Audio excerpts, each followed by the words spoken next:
ఇందారంలో ఉన్న ఈ కోట మీరు ఎప్పుడైనా చూసిరా? నేను చాలా సార్లు వెళ్తుంటే వస్తుంటే చూసినా అని దగ్గర నుంచి ఎప్పుడు చూడలేదు.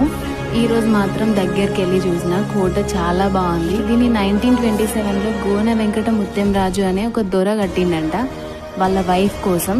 ఈ కోట మొత్తం డంగు సున్నంతోనే కట్టిరు.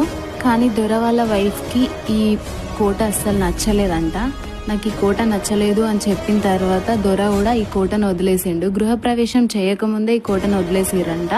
మొత్తం 4 ఎకరాల ప్లేస్లో ఈ కోటను కట్టిరు. కోట చూడడానికి చాలా బాగుంది అని చాలా రోజులు అయిపోయింది కదా దీన్ని కట్టి.